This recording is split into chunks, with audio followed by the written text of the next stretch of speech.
Hey, welcome to The Explainer. Today, we're going to dig into the work of James Rickards to understand why gold, this thing that people love to call an old relic, might actually be way more important for our financial future than you think.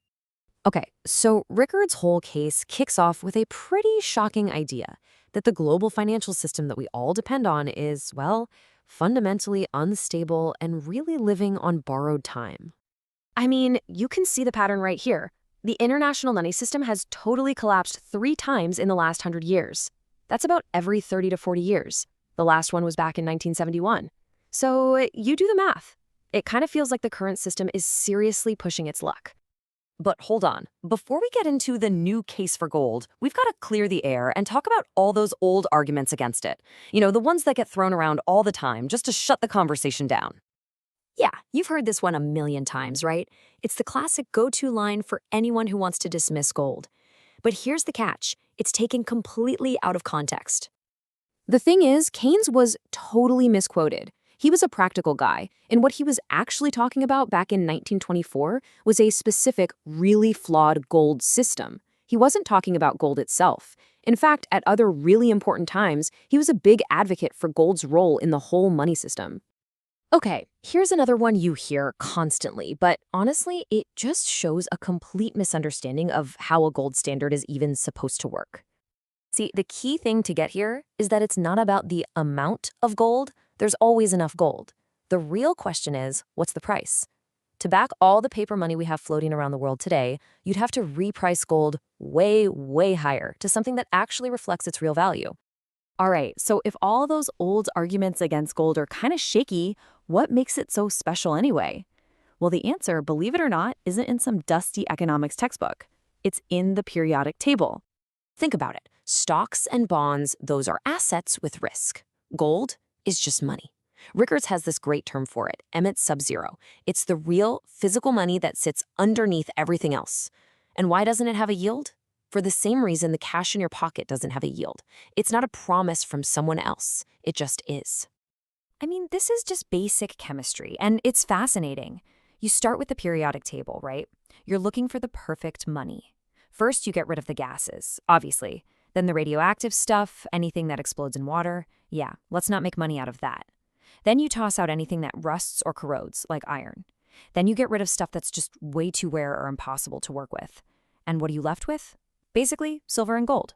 And since silver tarnishes, gold is pretty much the last element standing. Okay, so let's switch gears and look at our system today. And this number, wow, 114 to 1. That is the leverage ratio of the U.S. Federal Reserve. Just think about that. It means if their assets drop by less than 1%, their entire capital base is wiped out, gone. So what does that actually mean? Is the Fed secretly insolvent? Well, if you force them to value their huge pile of bonds at today's real market prices, technically, yeah, the paper losses would mean they're broke. But, and this is a huge but, the Fed has a secret weapon on its balance sheet, an asset that nobody ever talks about, and it's still listed at some ancient price from back in the 1970s. And that's its gold. If you mark that gold to its real market price today, you're looking at over $300 billion in hidden value.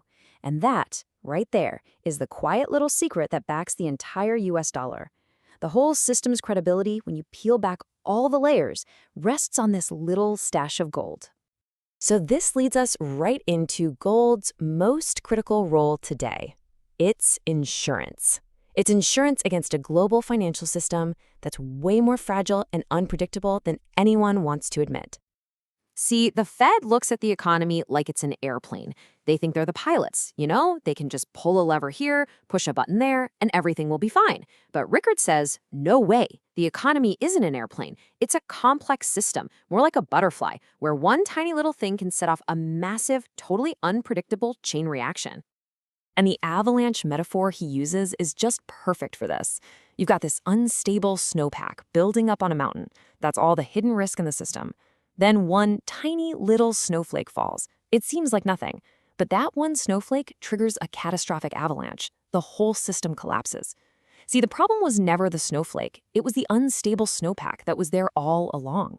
Just like in 2008, Lehman Brothers wasn't the cause. It was just the snowflake. So, in a world like that, how do you protect yourself?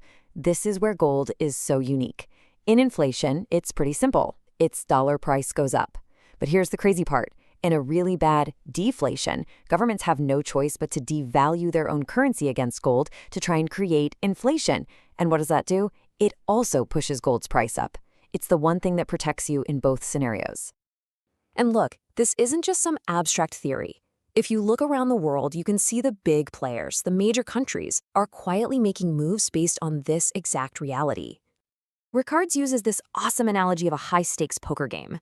He says when the current system eventually resets, every country is going to sit down at a big table to rewrite the rules.